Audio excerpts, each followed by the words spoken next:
Magluto tayo ng sinigang sa miso na lapu-lapu. Bawang sibuyas, batis. Siyempre, sasamahan ko ng luya.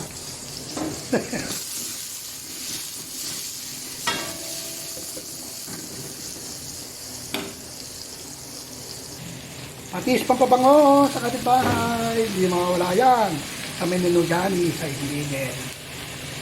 Siyempre, lalagay na rin natin ang miso, ang main ingredients. Miso. Kaya nga sinigang sa miso. Gigisa natin ang miso.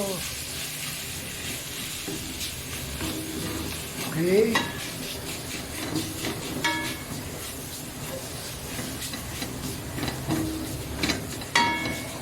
Alright.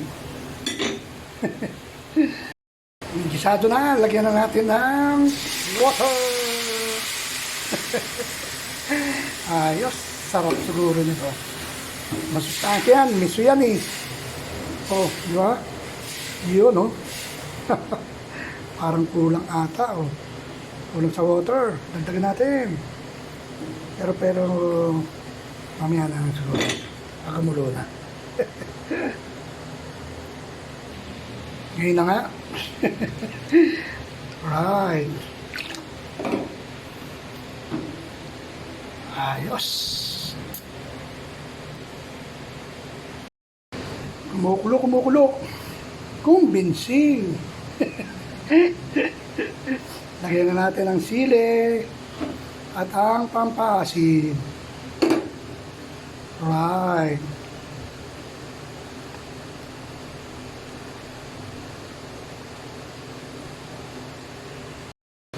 Alisin ko muna yung mga sili kasi ayaw ng sili.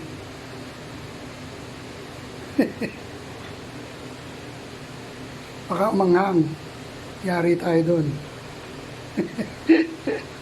Kaya lalagyan na natin ang gulay, mustasa at okra. Lagyan na natin ang mustasa at okra. Parang kulang ata sa sabaw, ah.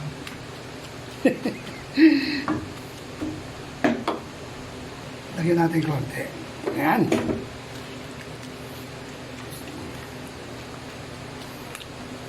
Iyon. Hayang maluto.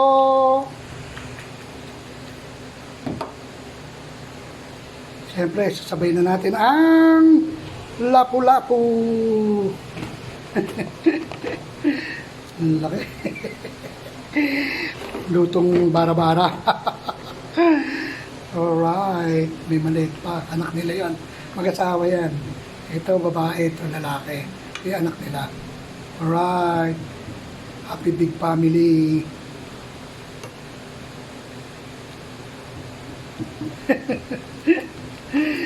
Meron pang kwento po. Ayos. Hayang maluto. At okay na yan. Sinigang sa miso ng lapu-lapu. Yun, babaliktad rin natin. Ano ba? Putang bumabaliktad na. Sunurin, ha.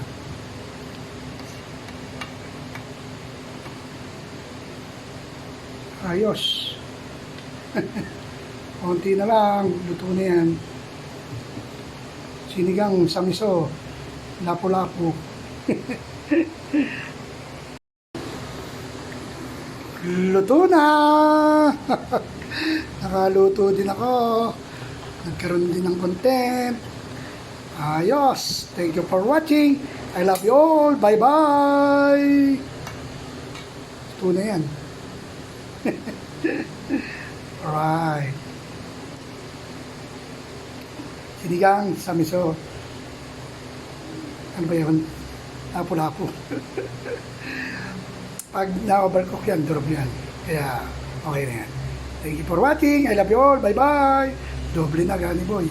Bati mo. Galing mo naman.